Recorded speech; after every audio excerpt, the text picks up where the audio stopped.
Godmorgen. Det er mandag den 22. marts. Jeg har lige stået op, så hvis min stemme er lidt grøde, så er det derfor. Jan han har lige taget afsted til Chandler for at få nogle bådreservedele. Vores vandpumpe den lyder lige lidt mærkeligt. Jeg er ikke sådan super vild med, at han tager afsted, må jeg indrømme. Men han har håndsprit med, så gør vi det så godt vi kan. Når han kommer tilbage, så skal jeg lige ud og handle lidt mere grønt. Friske grøntsager i hvert fald. Men med alt er ligesom lukket ned, ligesom i Danmark. Det er også rimelig svært at komme videre til nogle af de andre øer. Men vi har lige fundet en åbning på US Virgin Island, som vi har kontaktet, og de har sagt, at de gerne vil tage imod os. Vi havde jo ESTA for at komme til USA, og eftersom vi har været inde i USA, i Florida, og fået stempel i vores pas, så har vi automatisk fået visum. Så vi har 2 måneder i hvert fald på US Virgin Island. Så nu tror jeg, at vi prøver at pakke sammen, og det skulle være sådan cirka 14 timer sejlads op til US Virgin Island. Man skal jo tjekke ud af St. Martin for at komme videre. De er faktisk ikke have, at vi tjekker ud af St. Martin her, medmindre vi har en skriftlig godkendelse på US Virgin, der tager imod os. Fordi når vi først er tjekket ud af St. Martin, kan vi ikke komme tilbage igen. Men US Virgin Island vil simpelthen ikke give os det på skrift. Så nu prøver vi at se, hvordan og hvorledes vi tanker op med diesel, og så prøver vi at komme ud. Vi ligger inde i en marina her, som ligger inde i en lagune. Så der er lidt indelukket, så vi kan ikke rigtig komme rundt til at sejle rundt om St. Martin. Jeg har også hørt fra nogle andre øer, at man faktisk ikke må sejle overhovedet. Der har udgangsforbud ligesom i Spanien og Frankrig og sådan noget. I Spanien må man i hvert fald ikke sejle rundt. Så vi prøver at se. Vi skal ramme en bro i dag, der åbner her. For at komme ud af marinaen her, skal vi ramme en bro klokken 4. Og der kan jo ske enormt meget på relativt kort tid, ligesom alle mulige andre steder i verden, så lukker de ned med relativt kort varsel. Men vi prøver at tage chancen og se at komme videre til US Virgin Island. De skulle ikke have så mange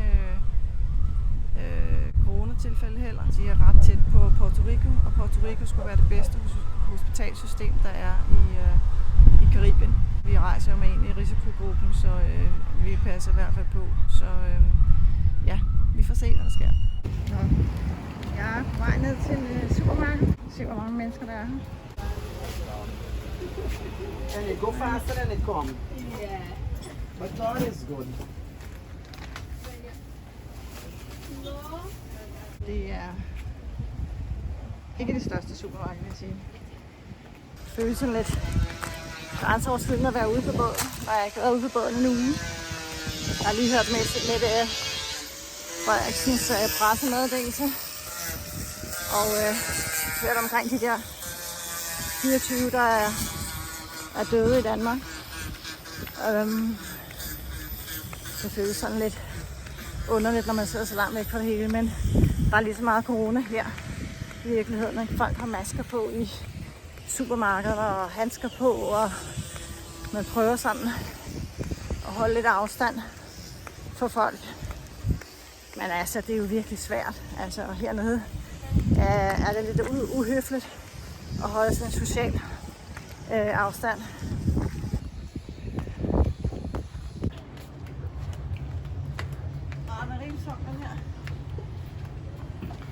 Eller Skitterbroen. Ja. Hvor har du været henne?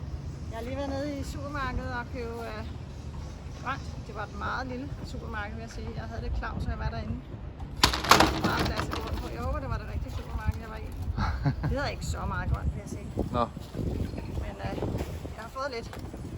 Her på St. Martin, der er rigtig mange vrag, der ligger rundt omkring. Der ligger et der, og der ligger en der. Og så ligger der også en med bunden i vejret her. Og det er fordi, at i 2017 var der Hurricane Irma, så nogle af bådene er stadigvæk ikke flyttet efter den der hurricane. Det er ret vildt at se, at de ligger her. Der ligger også noget lidt længere inde. Der er også mange, der er bare forladte. Ja, de ser ud som om, de bare er forladt. Og så ligger de bare, nogle af dem ligger med bunden opad, og nogle ligger sådan uden last. Og der ligger også en stor en lige derovre også. Ja, lige der ligger der også en. Den der er ret vild. Ja. Jeg synes også, den der derovre, den er også lidt vild, den der. Ja, der er to, som er helt forladte der. Gummibåden ligger bare med bunden opad, og den ser rimelig sølle ud faktisk. Ja. Nå, vi har lige været over og få tanket diesel på. Vi sejler over til US Virgin Island og håber på at krydse fingre for, at vi kan komme ind derovre. Super. Vi har brug for alle mand på dæk, og der skal til at gives nogle regler. Ja, jeg slukker kameraet. Vi prøver at sige farvel til St. Martin her. Og vi venter lige øjeblikket på at komme ud af broen her. Ja, der er fuld gang her.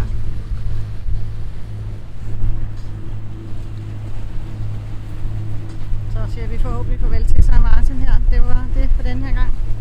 Håber vi kommer ind i BVI. Ikke BVI, jeg bliver ved med at sige det. Håber vi kommer ind i US Virgin Island. Det var her, hvor vi selv stod op på broen og sagde hallo til båden, når den kom over fra Atlanten.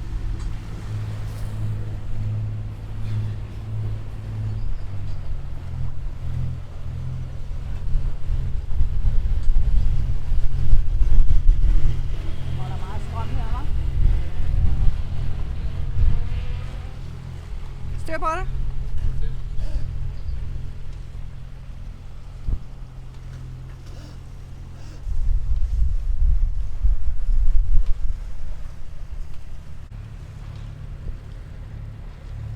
Der ser rimelig øde ud, vil jeg sige. Der er ikke et øje på stranden. Og man kan se derovre, er der også strand. Det er så lufthavnen, der er lige derovre. Ikke ret mange mennesker nogen steder.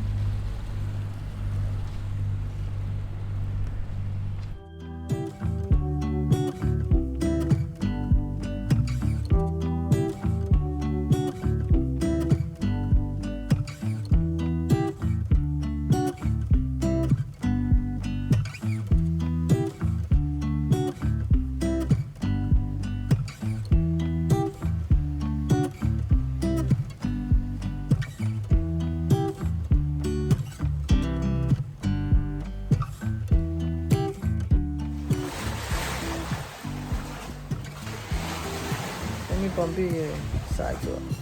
Ingen tid. Hvordan har du det, Mille? Okay. Okay. Var du søsyg nat, eller hvad skete der lige? Ja, jeg er kastet op. Nej. Bølgede det lidt meget? Okay. Nu får du lige en pandekage her, og så er vi snart i land. Eller snart henne på US Virgin Island. Håber vi kan komme ind. Kan du krydse fingre for det?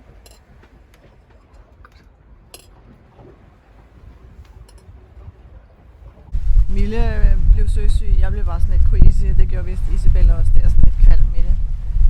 Anton var også en lille smuk. Så det eneste, der var frisk, det var sådan set Jan. Så, Det er lidt mere end spændende. Der er forlyden om, at de ikke vil modtage nogen som helst fra Schengen-landene.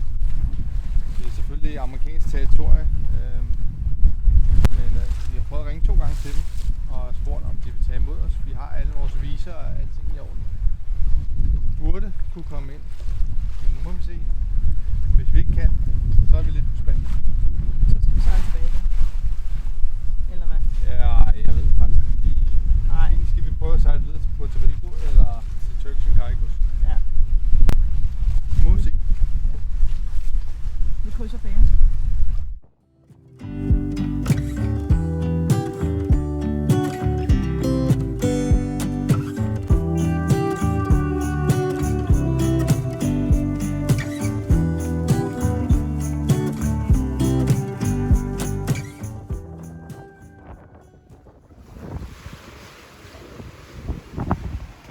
Jeg tænker, at vi hellere må følge reglerne helt til punkt og prik, så der ikke er noget at komme efter. Nej. Nu er den også i styrbord side. Det er jo virkelig der, den skal være. Så Okay. må sige, det er godt nok. I am with my sailing catamaran just outside of Goose Bay and are requesting to clear in. So, what kind of instruction are you giving me? Should I anchor up outside or should I come into the bay or? Okay, there's a dock in there. Okay, excellent. So, and that would be alongside. Okay. Excellent. Vi skal ind til en dockplan, hvor vi skal lægge til. Hvem har sit eget pas? Isabel har sit eget pas.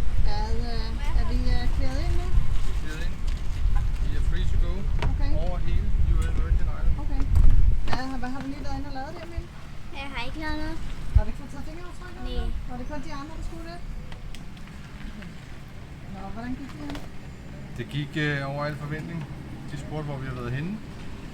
De spurgte, hvor lang tid siden der vi var kommet fra USA. Så spurgte de, hvor vi kom fra. Så sagde vi Danmark. Så kiggede de sådan lidt mærkeligt på os. Jeg ved ikke hvorfor. Men... Og så skulle jeg betale $42 for at få lov til at parkere båden her. Okay. Bare her. Var det ham, der sagde det? Ja. Jeg kan godt se, at han var sådan lidt... Jeg ved, om det var bare noget... Jeg har fået kvittering på det, det eneste. Jeg ved det ikke. Jeg ved det ikke. Så nu er vi klædet ind. Nu er vi klædet ind. Altså, nu kan vi gå rundt over det hele. Nu skal vi have vores... Ja, over det hele, over det hele. Ja, US Virgin Islands kan vi have. Yes. Nu skal vi tage vores karantæneflag ned og sætte vores US-flag op. Bortset fra, at alle snore knækket og den slags der, så nu kan jeg ikke sætte en skid op.